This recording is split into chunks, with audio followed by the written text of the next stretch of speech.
Alright, welcome back. Today I want to give you the fully updated Everything We Know Roundup for Honkai Star Rail 3.6, dates, banners, the latest beta changes for Evernight and Heng Permansor Terre, the new endgame bits, plus exactly how many free pulls you can expect this patch. We've had a lot of new info since the first beta week, so this is the clean current snapshot. As always, remember this is beta era coverage. Some details can shift before launch. I'll flag what's official versus what's still coming from testing or data mining, so you don't accidentally treat a rumor like a guarantee. Save up to 25% on the current banners at lootbar.gg. All you need is your UID and server. The link is in the description. Let's lock in the timeline first because that dictates everything else. The special program is set for September 12th, which for most of you is the same day earlier in the day, depending on your time zone. That broadcast is where Hoyoverse lays out the patch trailer, the event slate, the code drops, and the final banner order. The version itself is expected to roll out on September 23rd for North America and September 24th for Europe and Asia, following the usual overnight server cadence and the standard 6-week cycle. That puts the end of 3.6 in the early November window if nothing slips. Banners next, because that's where most people are planning their Stellar Jade. The working banner plan for 3.6 is Evernight paired with Castoric in the first half, and Heng, Permansor Terre paired with Anaxa in the second half. These pairings actually make a lot of sense if you look at how the kits and teams line up. Evernight is a remembrance unit designed to amplify other remembrance pieces, and Castoric has been due for a return in that ecosystem. Heng's new preservation form wants sustain-leaning teams that don't mind longer fights, and Anaxa is a natural partner for that pacing. He loves having a true protector on the field, and it gives players a very functional second phase, whether you're chasing new units or reinforcing existing cores. Community chatter's been loud about who's missing. Rappa and My Day are the names you'll see over and over, but for 3.6 specifically, these two phases are the picture. On kits, I'll start with Heng, Permansor Terre, because his V4 changes are the easiest to feel in play, and they landed well with most players. His base attack climbs meaningfully, from roughly 485.1 to 582.12, while his base defense ticks down from around 848.925 to 776.16. On a preservation unit that scales shielding from attack, that's exactly the trade you want. The extra attack translates into thicker team protection without turning him into a glass cannon. The energy economy also smooths out. Ultimate cost drops from 140 to 135, and a trace now gives him energy whenever his bondmate acts. The bondmate term survives in V4, which is good news for the rotation logic people liked early on. His Soul Dragon still enhances and follows up. When enhanced, the follow-up deals physical damage equal to 80% of Heng's attack, and also hits all enemies with a second instance equal to 80% of the bondmate's attack. And that enhancement state lasts for 2 Soul Dragon actions. The ultimate takes a real step up in Sustain Identity too, granting a team shield that now offsets 20% of his attack plus 320 for 3 turns, and repeated applications can stack up to 300% of the current skill's shield, so you can layer protection through the rotation instead of just topping people off. His trace package shifts to support that pacing. He no longer starts with the plus 5 energy gimmick, but picks up plus 28% attack, plus 22.5% defense, and a sneaky plus 5 speed in traces instead of the old HP node. That tiny speed bump helps hit action thresholds without drowning in speed substats. The T2 Sylvanity advance remains.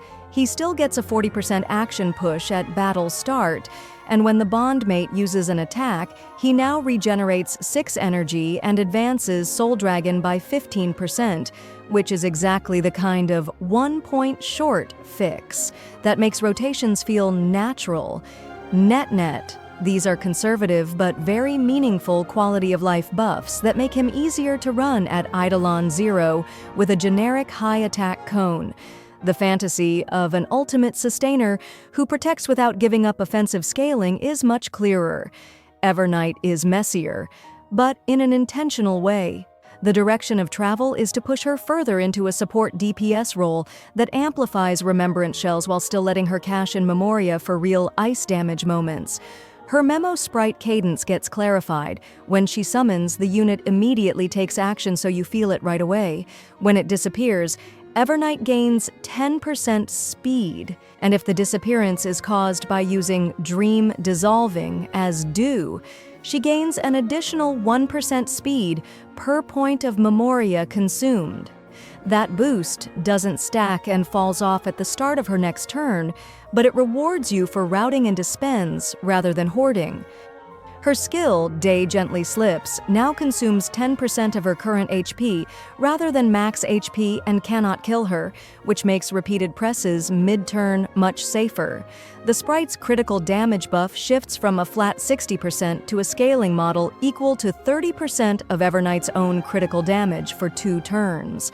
That sounds like a nerf at first glance, but if you build her to around 200% critical damage in combat, she hits parity with the old flat number, and anything above that is upside. In Remembrance teams with the right cones and ornaments, 220% to 240% critical damage in combat is not some fantasy, so the scaling can outpace the old ceiling.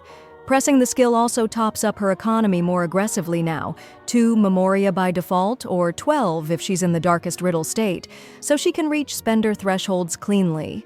The spender itself still wants at least 16 Memoria, and then converts max HP into ice damage, 12% of max HP to the primary target, and 6% to others, consuming all Memoria and dropping Evernight from the field when you cash it in. The ultimate still deals ice damage equal to 200% of max HP to all enemies, and enters Darkest Riddle, but the state is rebalanced. Enemies suffer 30% more damage received, up from 24%, while Evernight and Eevee's own steroid during the state is listed at 60%, down from 100%. Both are immune to crowd control while it lasts. You get 2 charges of Darkest Riddle, and each use of Dew burns a charge. If she starts a turn with no charges left, she drops the state. The traces lean into a controlled self-drain loop. A major trace raises her and Eevee's critical rate by 35% and adds a rider that each ability use consumes 5% current HP to grant both 15% critical damage for 2 turns. After Eevee uses Dew, allies recover a skill point, which is a quiet but powerful team economy tap. Another trace grants conditional sprite critical damage that scales with how many Remembrance allies are present. 5%, 15%, 50%, or 65%, while the skill persists when you field 1 to 4 Remembrance members. Eidolons follow suit. E2 is a big spike to critical damage and Memoria generation with 2 extra Darkest Riddle charges on ultimate. E6 flips a team flag. While she's on field, all allies gain 20% all-type resistance penetration, and tweaks the refund after Dew, returning 30% of the Memoria consumed instead of the earlier 40%. The honest read is that the kit now pays you for building her critical damage and rewards true Remembrance shells. If you wanted March Hyper Carry, V4 steers away from that. If you wanted a support DPS who meaningfully raises team output while still cashing in big spends, V4 dials that in. Outside of characters, 3.6's structural content matters because it changes what's worth farming. Anomaly. Arbitration is the big one, a chess-themed high-difficulty mode with 3 night stages that each need separate teams and a final checkmate stage, plus an even harsher Zugzwang variant. It hands out self-modeling resins and lone stardust by stage, and gives more stardust the faster you clear checkmate. The Stardust Shop is where you'll find the Pajama Palm outfit and the Evernight-themed Dark Bubbles companion for style points. But the practical prize is the Interference Key, a relic tool that lets you block a chosen substat from upgrading during enhancement. It doesn't solve relic RNG entirely, but it finally gives you some agency so your attack body doesn't roll flat defense 5 times in a row. There's also a data-mined inharmonious arbitration that multiple leakers have flagged as a fourth endgame pillar, described as Stygian Onslaught, but in HSR, and thematically tied to the arbitrators under Who H, the Aeon of Equilibrium. That one isn't officially announced for 3.6 as of now, so keep it in the likely real, timing unconfirmed bucket. Since banners and meta always circle back to gear, the new relic set is worth a line. World Remaking Deliverer reads like Evernight's best in slot, but with future-proof utility. The 2-piece is a simple critical rate bump, and the 4-piece turns a memo sprite field state into plus 24% max HP for the wearer and an plus 8% damage buff for the whole team until your next turn. Sets that convert personal stats into group value tend to stick around across multiple patches because they solve more than one problem at once. All right, free polls, because this is where most of you will decide whether you're going for both phases or playing it safe, keeping it totals only so it slots cleanly into your script.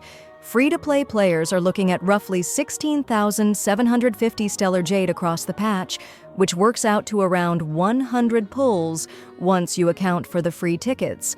If you run the Express Supply Pass, the total rises to about 19,850 Stellar Jade, or 124 pulls.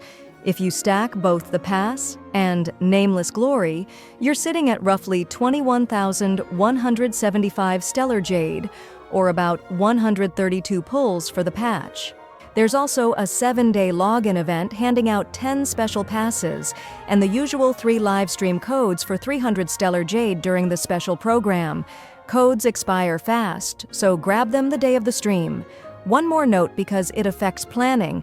Multiple leakers continue to say Dan Heng, Perman Soar, Terre will be free through story progression. That would be huge for team building, but it is still not officially confirmed. Treat it as a strong rumor until the broadcast says it out loud. So where does that leave you if you're mapping out your pulls? If you've been waiting to build a remembrance shell, Evernight with Castoreis in Phase 1 is a very clean entry point. If you lean sustain or want to future-proof for multi-team endgame, Dan Heng with Anaxa in Phase 2 gives you an extremely functional core that plays well with longer fights and pairs nicely with a lot of existing rosters.